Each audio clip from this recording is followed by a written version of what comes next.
Financial year 1920 यानी 1 अप्रैल 2019 से 31 मार्च 2020 को जो फाइनेंशियल ईयर क्लोज होता है उसका जो क्वार्टरली टीसीएस का रिटर्न है, क्वार्टरली यानी कि फोर्थ क्वार्टर का 19-20 का चौथा क्वार्टर का जनवरी से मार्च तक का टीडीएस और टीसीएस का जो आपको रिटर्न फाइल करना है उसकी डेट को बढ़ा दिया गया है।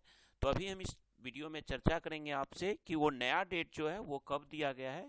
इसके लिए मैं एक सर्कुलर जो आया है एनएसडीएल का उस पर आपको लेके चलते हैं। एनएसडीएल का एक सर्कुलर है जो 20 अप्रैल को आया था, जिसमें इन्होंने extension of quarterly TDS TCS statement filing date इन्होंने एक्सटेंशन दिया टीडीएस और टीसीएस के रिटर्न फाइल करने का। इसका रीजन क्या था कि कोविड-19 के कारण इनकम टैक्स डिपार्टमेंट ने अपना सारा का सारा डेट बढ़ा दिया गया है, उसी के कारण इनको भी टीडीएस टीसीएस का बढ़ाना पड़ा। जैसे कि अगर आप 80C का सेक्शन 80C यानी कि जो सेविंग का आपका है उसका डेट बढ़ गया, 80D का बढ़ गया, तो एम्प्लॉयर को अपना एम्प्लॉय डॉक्यूमेंट्स तो अब जून तक में सबमिट करेगा। अब जब सबमिट करेगा जून तक तो फिर उसका टीडीएस कैसे काट लिया जाएगा? अगर ज़्यादा कट गया तो दिक्कतें होंगी। तो इसीलिए दिक्कतें का मतलब क्या, रिफंड क्लेम करना पड़ेगा। इसलिए गवर्नमेंट ने एम्प्लॉय को, पब्लिक को ये सुविधा दिया कि आप सारा चीज़ करिए और टीडीएस के डेट को बढ़ा दिया गया ताकि आप जो भी अपना सेविंग वगैरह करेंगे उसका आपको बेनिफिट मिल जाएगा। पहली बात। दूसरी बात, सब जगह लॉकडाउन है, ऑफिसेस बंद हैं, तो काम करना भी मुश्किल हो रहा है।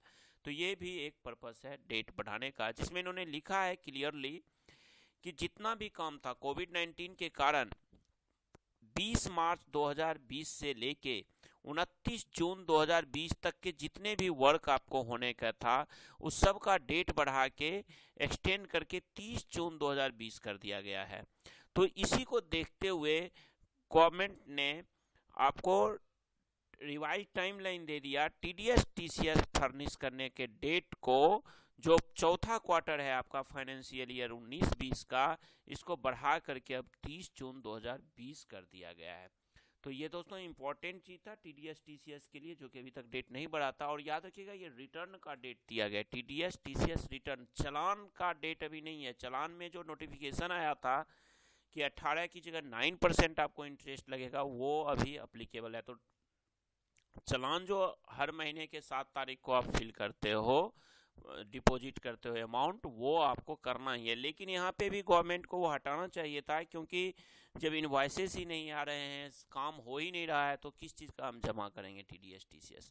बट जो इन्होंने कहा है कि आपको सैलरी देने के लिए, जैसे अगर आपके अंदर में कोई कॉन्ट्रैक्टर काम कर रहा है तो उनको जब आप सैलरी दोगे तो टीडीएस और टीसीएस काटोगे ही। दोनों में नियम है कि जो पहले हो रहा है, चाहे पेमेंट या खर्चा, हो सकता है हम खर्चा बाद में बुक कर लें, लेकिन पेमेंट जब हम कर रहे हैं तो टीडीएस कटेगा। जब टीडीएस कटेगा तो वो जमा भी होना है, तो वो आपको याद रखना है 7 तारीख को ही जमा करना है। तो दोस्तों अगर वीडियो अच्छी लगे तो इसको लाइक करिए और शेयर करिए ज़्यादा से ज़्यादा, ताकि सभी लोगों को जानकारी मिल सके।